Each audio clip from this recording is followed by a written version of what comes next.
Hi, I'm Sherry Kaufman from Empowered Joy.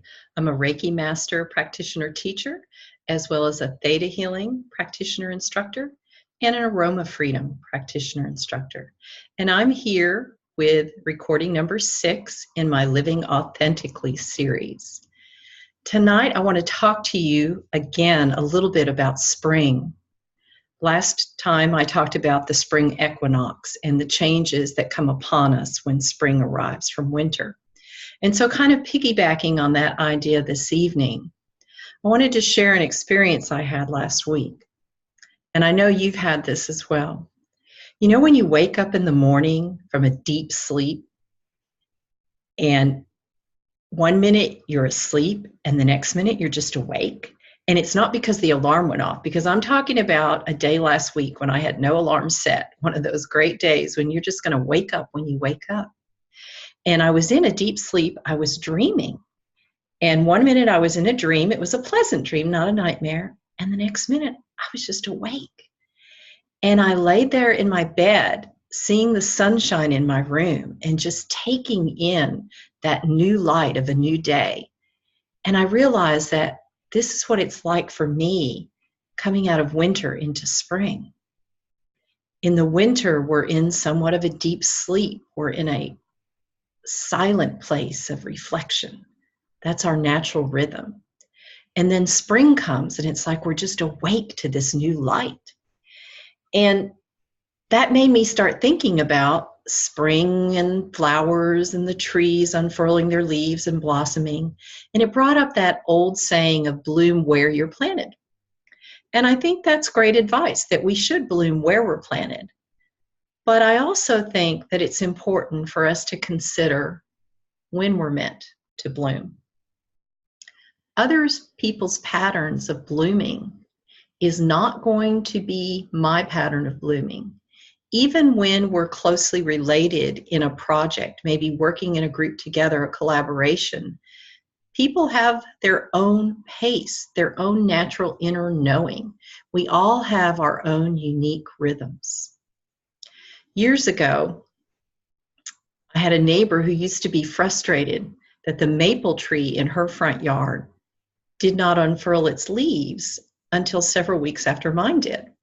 The houses were built at relatively the same time by the same builder. The trees probably came from the same nurseries. They were the same type of maple tree. But for some reason, my tree would unfurl its leaves about 2 to 3 weeks earlier than hers did, and it always frustrated her. I didn't see anything wrong with her tree. It seemed perfectly healthy, but it's just how things were.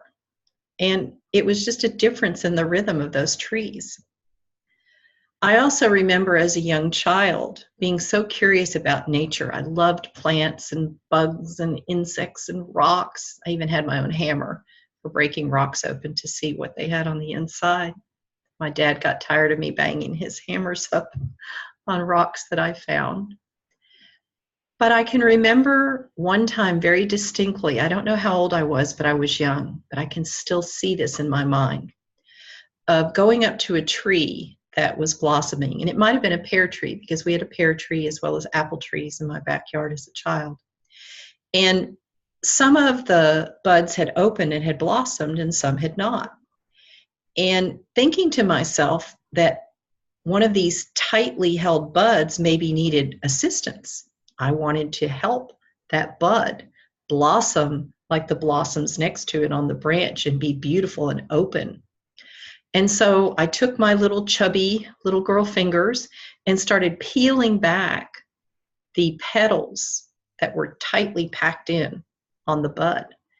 And of course, rather than making that bud blossom, I destroyed it. I didn't understand that that was something that could not be forced from the outside. So in this time of considering trusting my own unique rhythm, understanding that as a being on this planet, that there's a rhythm that I have that's internal to me, different from people even living next door to me, like the 2 maple trees in my neighborhood, like the buds on that pear tree when I was a child. If I try to force myself into blooming, into opening, into blossoming at the same rhythm and time that other people seem to be blossoming and expanding, I can actually cause harm to myself, like I did as a child to that bud on the tree. So I'm giving myself the space to be me.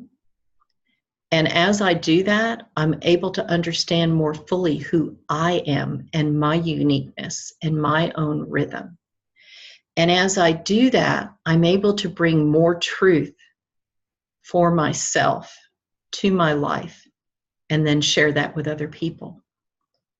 And so it's a sense of getting to breathe in my own cadence, allowing my life to take on the rhythm that it's meant to take for who I truly and uniquely and authentically am.